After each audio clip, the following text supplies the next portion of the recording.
Okay, so P8.6, centre of mass. And centre of mass can be defined as the point through which, the point at which all the weight, the force of weight can be assumed to be acting. And if you think about the ball spinning on your finger, the ball spinning on your finger will be stable because the weight is acting directly on your finger, because the centre of mass is here. But you put your finger here, so all of the weight is acting through your finger, and your finger can apply a reaction force to that ball. All the spinning does is keep it stable, so it just keeps that centre of mass over that finger. Okay, and then the next thing we need to talk about is how to find the centre of mass of a 2D irregular shaped object. So if we start with a triangle, if I put a pin in here and then hang a piece of string downwards, it's going to go there. And then what I want to do next is I next want to rotate it,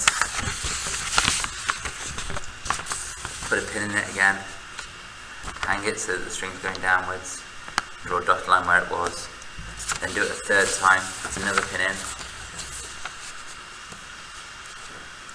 hang it downwards and let it go down 3 times. And then wherever those 3 lines cross, that is where the centre of mass is. Now that will work for an irregular object, so you put a pin in there, put a piece of string down, go down there, same thing again,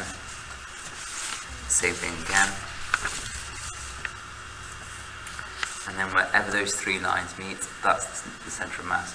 Now it could be in here, it doesn't have to be in the object. Maybe it's going to make it hard to balance, but it doesn't have to be in the object. Okay, so let's see what that means in terms of moments, and let's use the example of these in the book.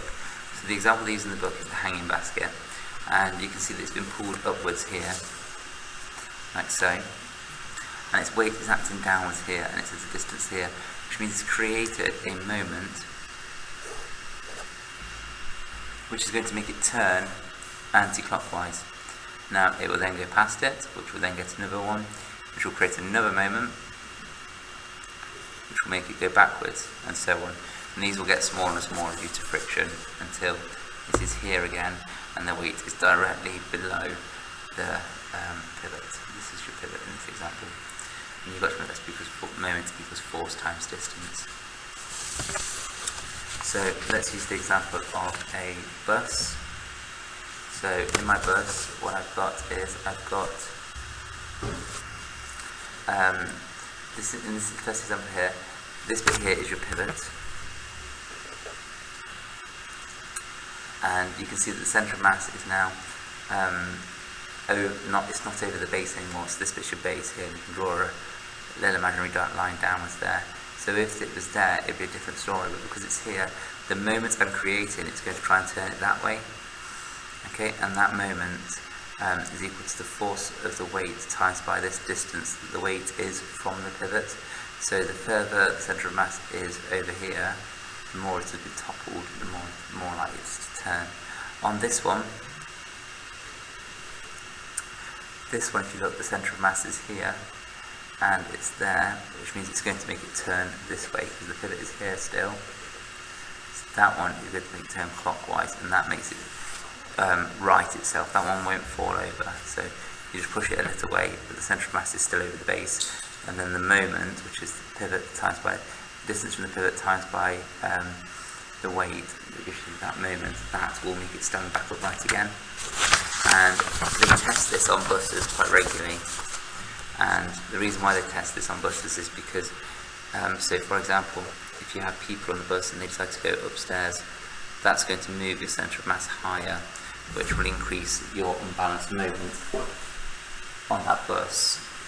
Also, if a bus goes down a corner which is really steeply banked, you could be in trouble, or if it's in an accident or something, you really don't want the bus toppling over. So if the centre of the mass falls outside of the base, then it creates an unbalanced moment, and the key thing is it's the unbalanced moment that makes it fall over. So on this one, if you look, this one, that's the weight, that's where the centre of mass is, that's the distance from the pivot, which means it's going to create a turning moment that way, which makes it fall over more. On this one creates a turning moment which acts this way, so that one is going to make it go more stable. So that one's not going to fall over. It's exactly the same example that we had here.